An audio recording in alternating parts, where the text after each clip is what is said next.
So many of them are mistaken for one of the most venomous snakes that we have, because it's also a greenish colored snake with markings, and it is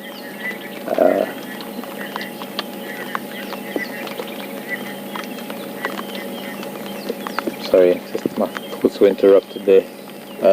What was I saying? Mistaken for boomslang. Oh boy, I wish my brain didn't work this way.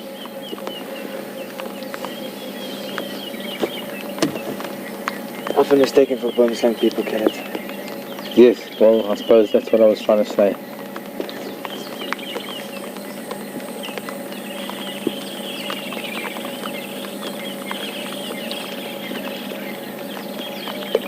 I've had incredible moments with these snakes because they are territorial, and obviously wherever I've lived I've got resident spotted bush snakes because they are a relatively common snake, and one of their main prey items are the diurnal geckos known as the dwarf geckos, the Lygodactylus species of geckos, and they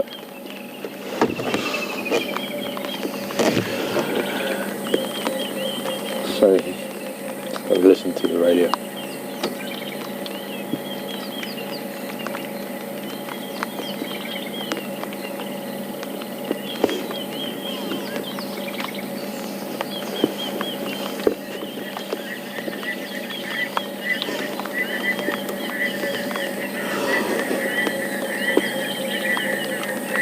They have a particular hunting strategy that I've noticed, in fact, in a number of places that I've lived, where they'll sit still on the branch like this, and any snake really goes for movement, and as long as the gecko stands still or sits still, it's fine. And it is mostly geckos, whether it's the tropical house geckos for the larger members of, or rather the larger spotted bush snakes, or the dwarf geckos for these juveniles. The dwarf geckos live on the trunks of small trees, wood, rocks and things, and hunt small insects. And what has happened in the past, in a number of occasions, I've actually seen how these spotted bush snakes chase these geckos. They stalk them like a cat, with incredible head movement and tail movement, and I mean it's almost like this is the leopard of the snake world. And they stalk these geckos, and they eventually chase them down these branches, and I've had them more than one occasion where the gecko has reached the end of the branch and it launches itself into the air with utmost optimism that it's going to land somewhere safe. But unfortunately the snake also launches itself after the gecko, and the two of them invariably end up in exactly the same place on the ground where the snake actually grabs the gecko.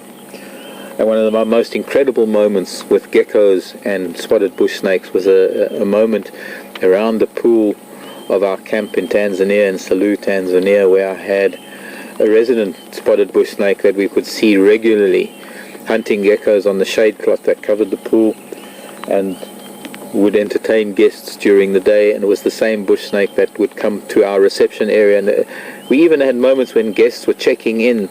They just arrived from overseas and they'd landed in Dar es Salaam and got on a small plane, come out to the Salou Game Reserve and got onto a Land Rover, or rather in those days a different vehicle, and come to the camp, and really new experience. And suddenly they're checking in and signing the register, and there's a bush snake on the cabinet or something, and it often would take people aback.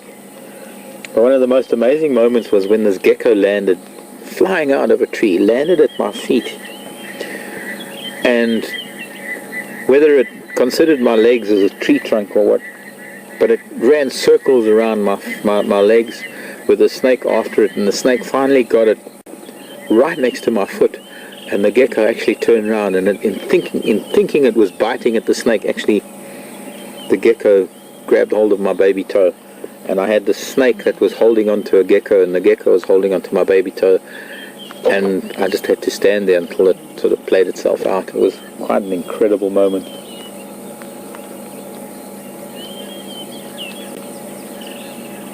We don't get to see snakes very often. There are a bunch of people, I'm sure, who are viewers who really enjoy seeing snakes. I know there's probably more people who don't, and I'm sorry if you don't, but snakes are rather, or really,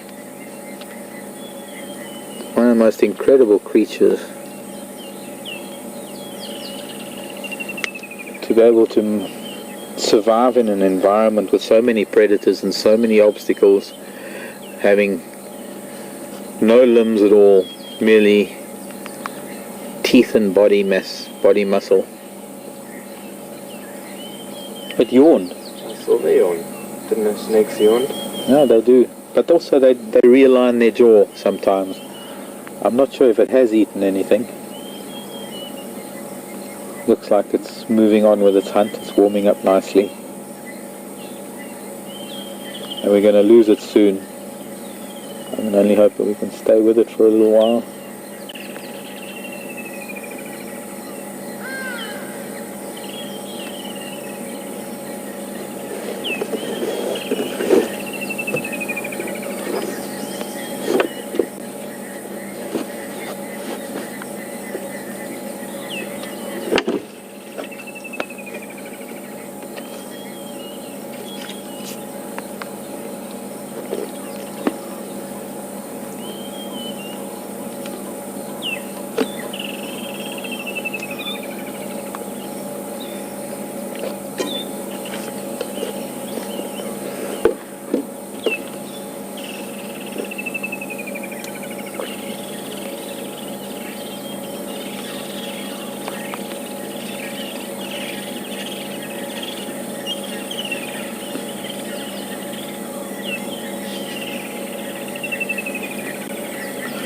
Speaking to people with phobias over the years, and it's been many years, it's been decades in fact, and one of the challenges for me in life is being able to allay those fears, trying to educate people on why those fears are so irrational and that there's actually nothing to fear about spiders or snakes or insects or moths. I've had people who are so afraid of moths because of the flapping, and really to some extent such an irrational fear. It's very, very hard to get through to people. It's very hard unless you want to. And one of the most important things that I say to people when I'm trying to get them over a fear is, can you imagine what your life would be like if in a day or two, and all it would take is merely a day or two to learn enough about something that you never have to fear it again for the rest of your life? Can you imagine what it would be like to go through the rest of your life not fearing that which you have feared so much, that has held you back for so many things? So with snakes, these are one of those snakes that I try to use as an example in trying to allay those fears.